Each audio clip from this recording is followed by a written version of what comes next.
Yes, I'll be talking about Deno, kind of what it is and why it exists. And I'll do a bit of a kind of practical demo on it as well. So I'm James, originally from Devon, but fun fact, I was born in Leicester.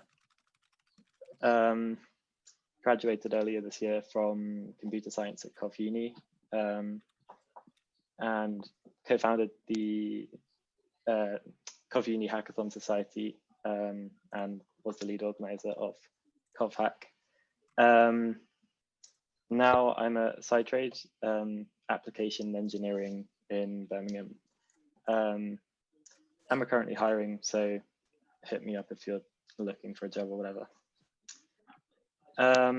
So some background. Let's start at the beginning, because according to Julie Andrews in The Sound of Music, that's the best place to start. So in the beginning, JavaScript was built for browsers by Brendan Eich in 1995, providing a way for web pages to have dynamic content. And of course, it took off. I guess that goes without saying. Otherwise, what are we doing here on Zoom? But at this point, servers were very limited.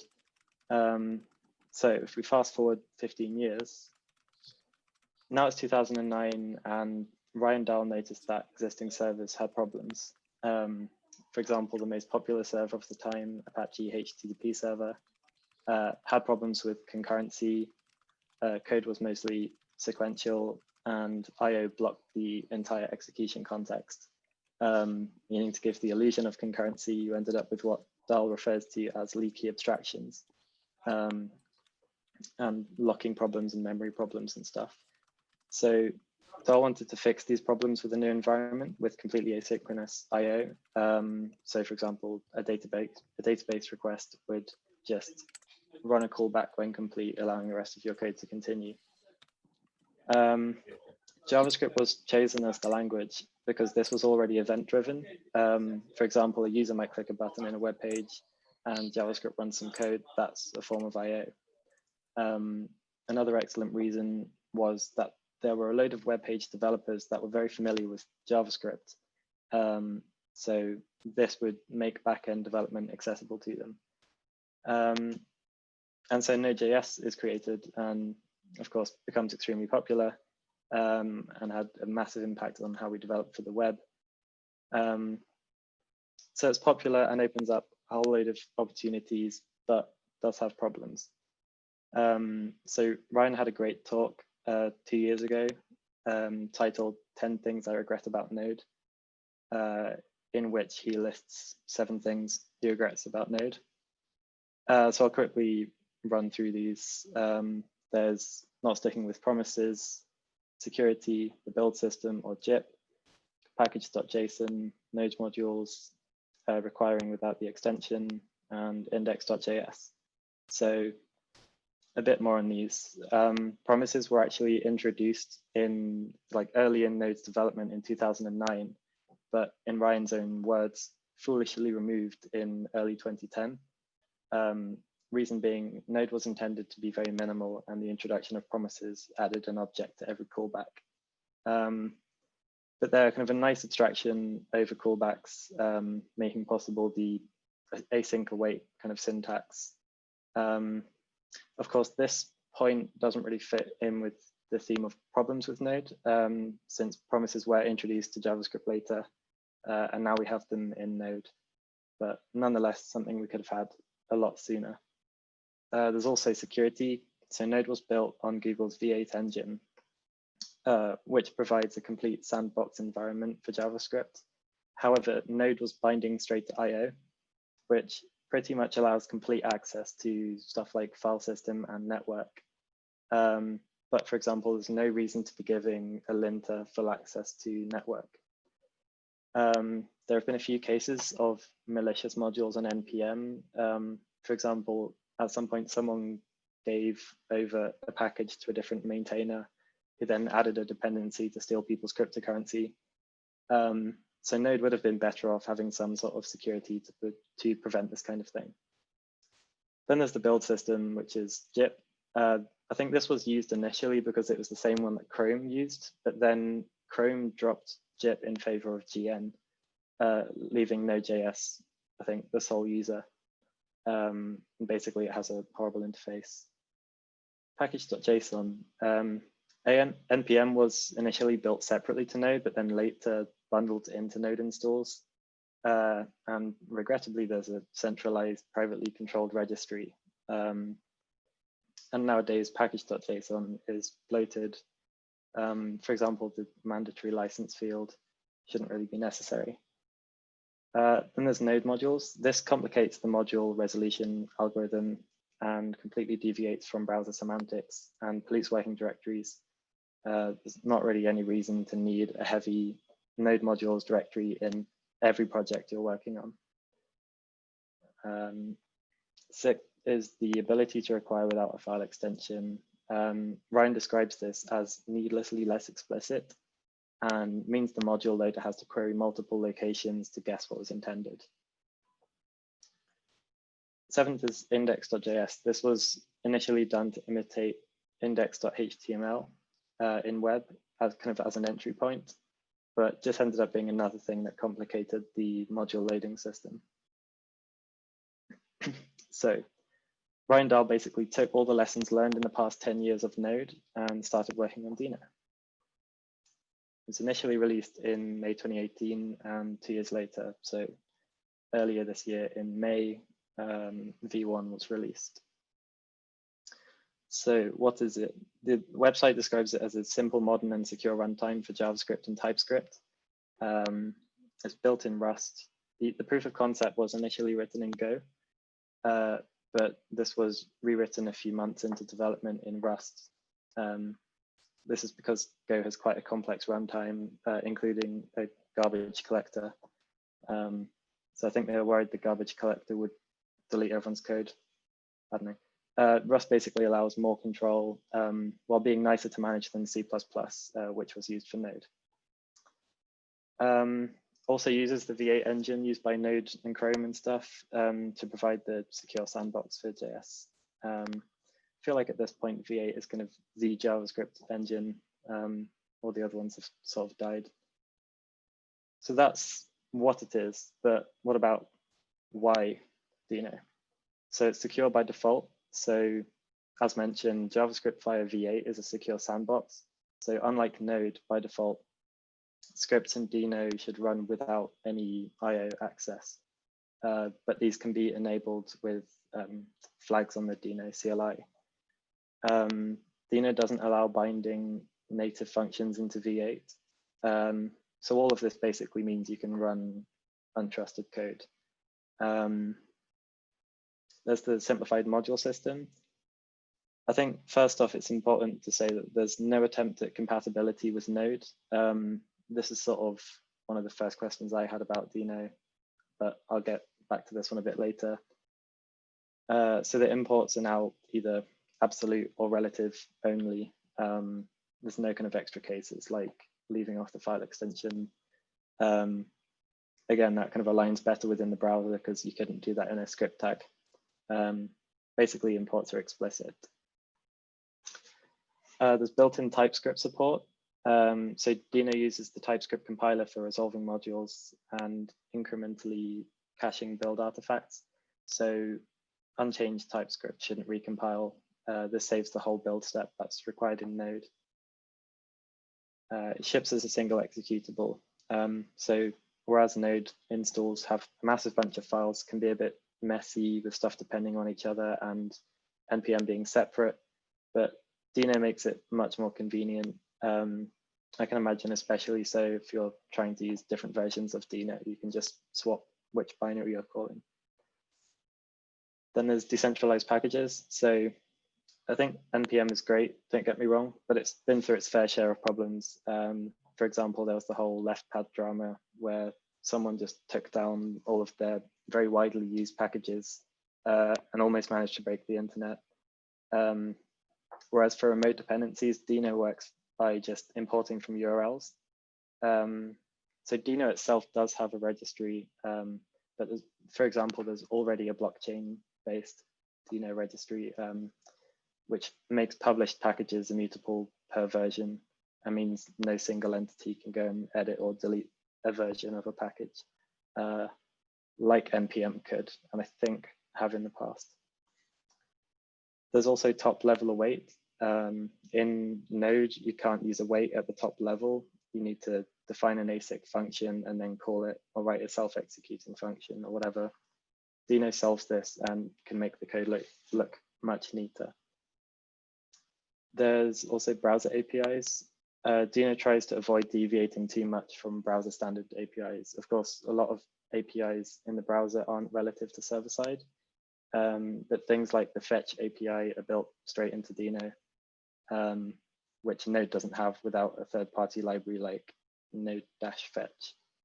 At first, I didn't understand the reasoning behind this. Like, why do we need a server-side runtime to have browser stuff? But I think it sort of aims to unify the JS ecosystem, and it'd be easier to write a module that can be used server-side and just as easily in the front end. There's also built-in testing. Node relies on third-party testing libraries, but Deno has a really nice test runner built in. Looks like it's already very capable of matching up to popular Node testing libraries, and has a nice clean way of checking standard output of a script, for example, so you can check a console log as hit or whatever. And it's already really well documented. So at this point, I feel like you might be bored of seeing my slides, despite how pretty they are. So I'll hop into VS Code and actually run some Deno stuff. So first off, I can just run Deno -- version. So this tells you the Deno version, but also the version of V8 and TypeScript. Is this big enough, by the way? Do I need to zoom in?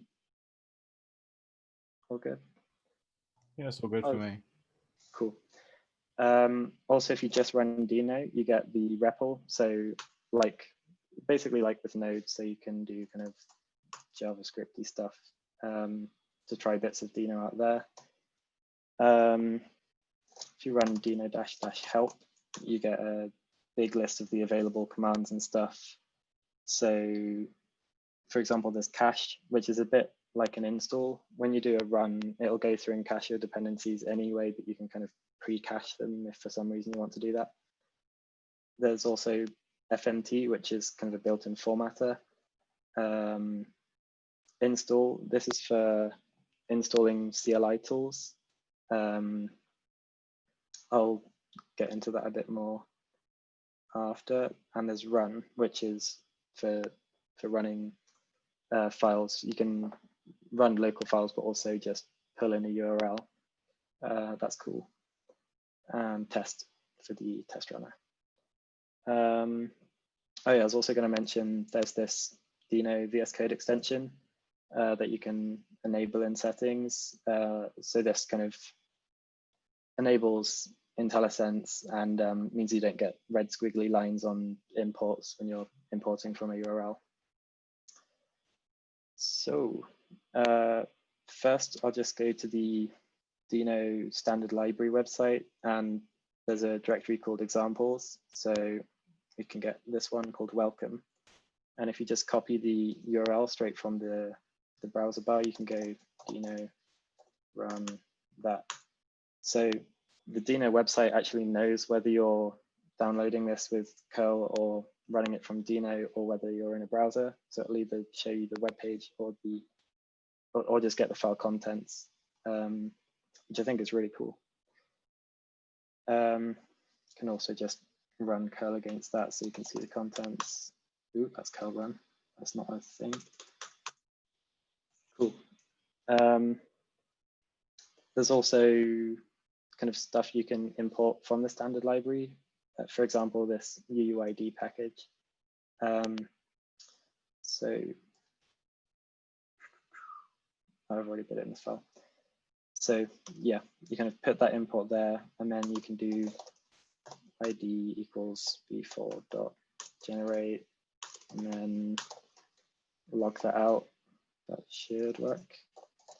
Deno run generate IDs. So yeah, that checks the cache for the UUID library, and then ooh, that didn't work. What happened there? Log out ID. Sorry. Oh, yeah. Wow. Thank you. I'll just rewrite that line.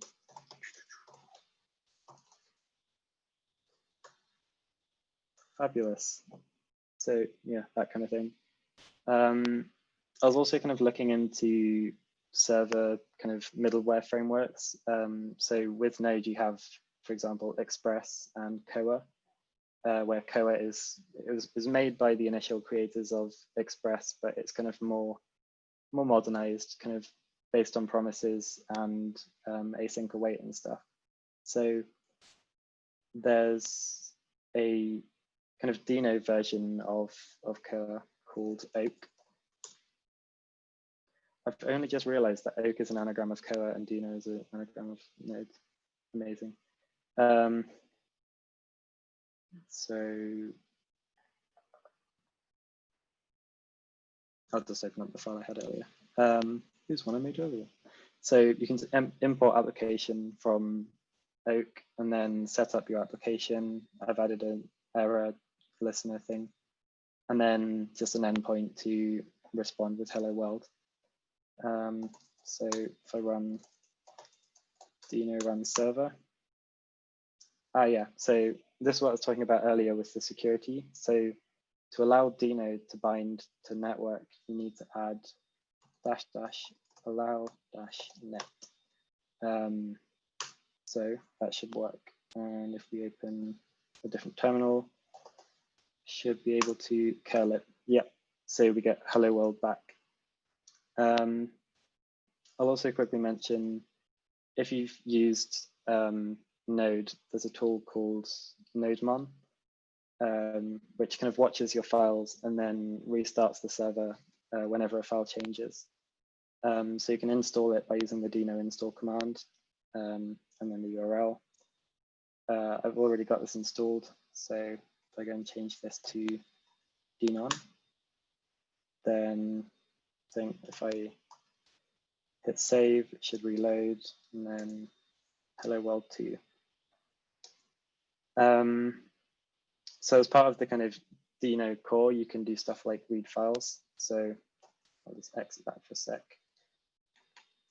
I can do await deno.read file, and then what do they call it? /hello.txt. I make this function async. So if I try and run that, I'll get a similar error to last time. Oh, not immediately though. If I try and call that, I'll get an internal server error, and it'll tell me that it can't read the file. So I need to go and add allow read, and I can leave it like that, and that allows full file system access. But another really cool thing you can do is add equals, and then I think a glob syntax list of what it should actually have access to. So I can just do hello.txt there, run that, and then, yeah, then it gets the contents of that text file.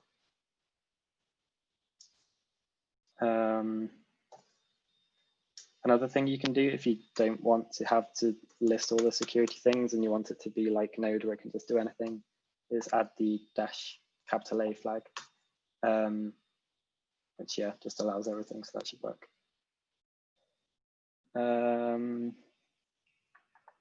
Another thing I was looking into, I think this is a bit kind of bleeding edge at the moment, but there's a thing called Aleph, which is a bit like Next.js, if people have used that, where it kind of does server-side rendering stuff for React. So it's got a really nice CLI where I've already got it installed, so I can get back a directory and run Aleph init hello, and then I'll just open that up in VS Code. So like with the next generator or with create React app or whatever, you kind of get this template thing, and you can run Aleph dev, which is kind of like the equivalent to npm start or whatever. in Aleph. So that should run it.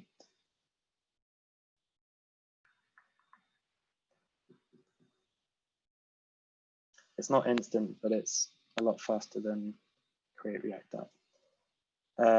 So yeah, you kind of get this template app. Another thing I think is really cool with Aleph is that you get access to the Deno API. So here we're getting the Deno version using this use Deno hook. But on this property, we can also get stuff like the TypeScript version. So version.TypeScript and V8 version.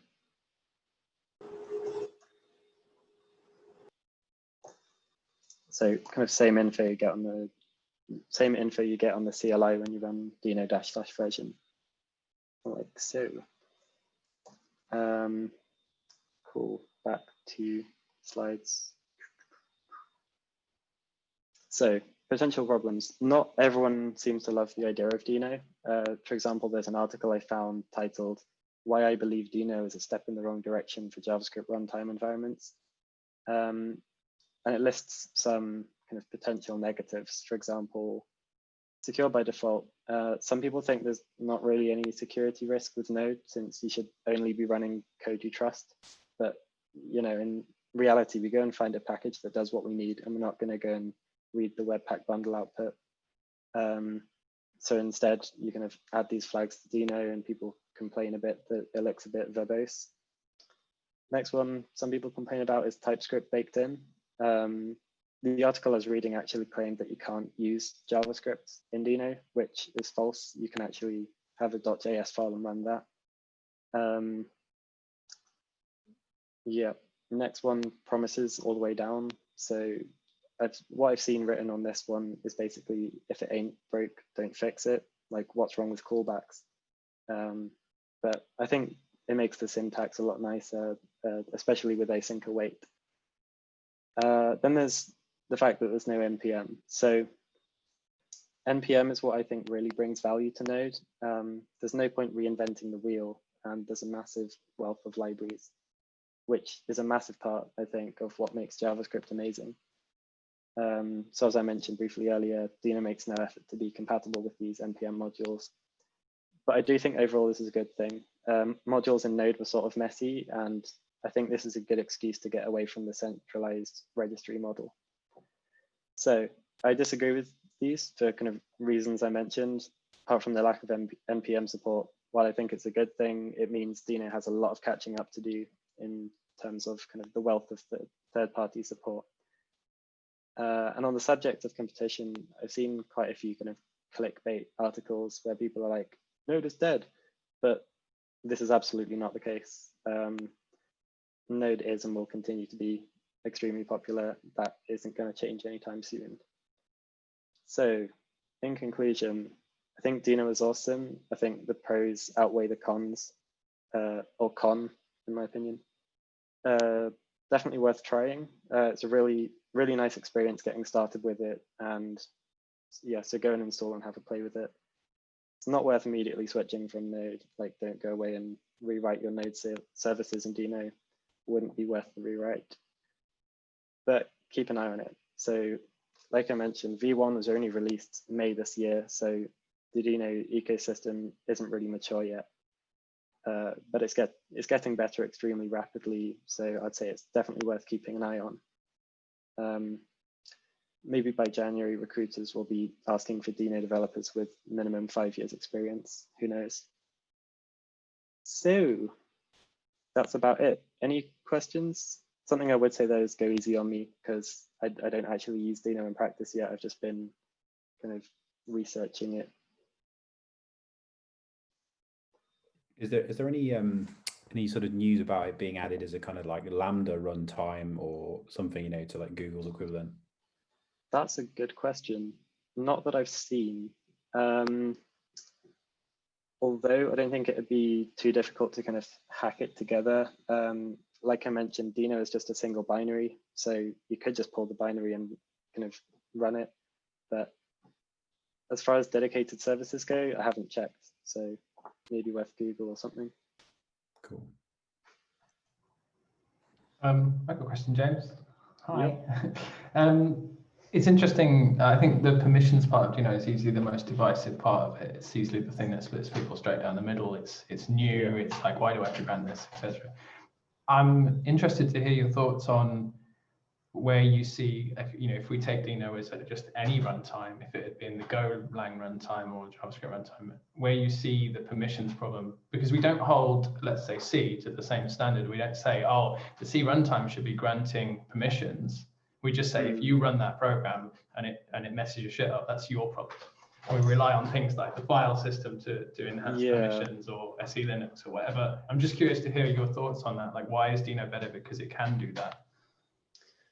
I think with JavaScript, it's notorious for having people just go and find random code on NPM, and you end up with kind of massive bundles where no one ever goes and looks at the code. So I feel like it needs security where, for example, C doesn't. I don't know. That's a good question.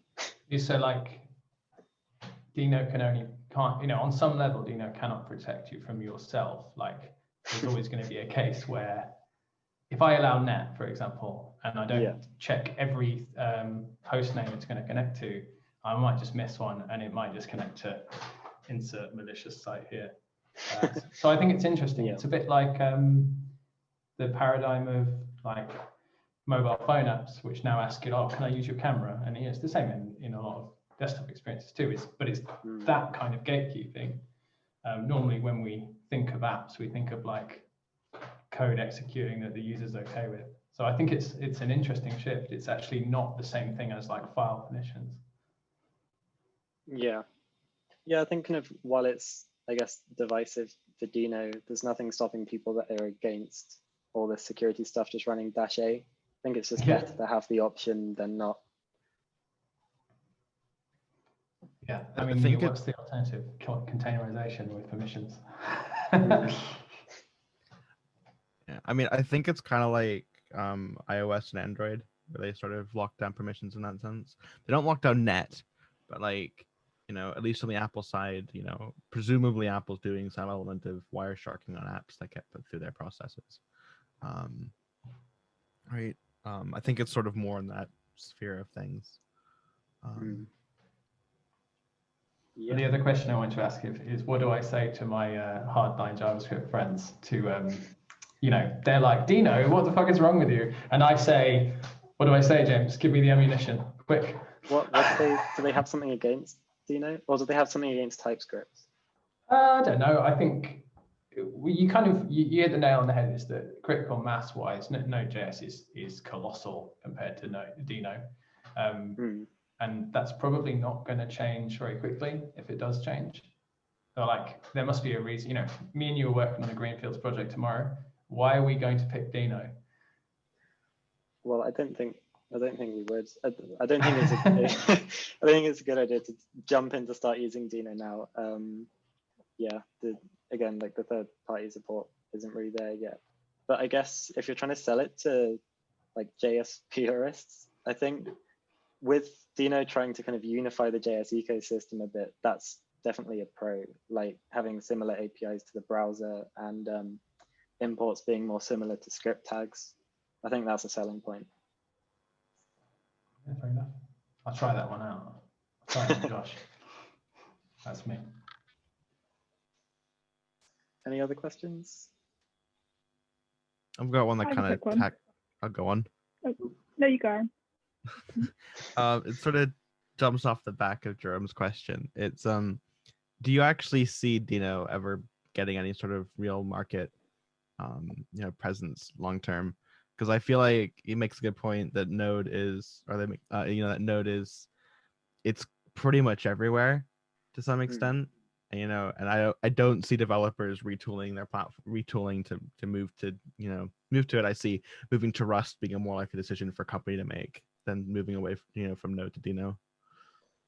Yeah, so I don't think it's something that's necessarily going to blow up or even gain as much traction as Node ever has. I just think it has the potential to, because kind of in Ryan Dahl, the creator's own words, it does solve a ton of issues that people find annoying about Node.js. So if people are kind of willing enough to try it out and get into it, then naturally third-party support will be better and it will be actually usable, like in enterprise and stuff. So sort of a catch-22, like people have to start using it for it to become usable. There. We'll await the first Deno hackathon here at LeicesterJS. Sorry, Katie, all yours. My kind of, I guess, follows on to that. Like, what if there was like one big feature or like functionality they could just add tomorrow to Deno? Like, what would it be to make you just think, okay, this is it, no more Node for me? Is there anything? I don't think there's anything. I think it's kind of good as is. The only real limiting factor is can't use npm modules. What have you tried any sort of larger scale projects in this and they've like hit walls and it's like because you can't access npm that this is an issue? I haven't like tried making anything big, but even building a few kind of small kind of trying out Deno kind of projects, I ran into walls. I can't remember what it was I was trying to do, but it's something that's very simple in Node that you can't do in Deno yet. What was it? I can't remember. Cool. You hope that you rarely hit walls, really, I guess, until. Well, they improved the standard Focus quite a bit. That's my understanding anyway. They improved the standard library, which is the big pet peeve in Node, right? You're like, oh, I want to generate this. Oh, I need a package for that. Great. Which is fine. It's just the whole ecosystem. Oh yeah, something I probably should have mentioned. The Deno standard library is kind of a loose port of the Go standard library. Wait, did I say that? I can't remember if I said that or not. I think so. Yeah, but it means most stuff you have in the Go standard library, you get in Deno. Cool. Cool. Anyone have any other questions or?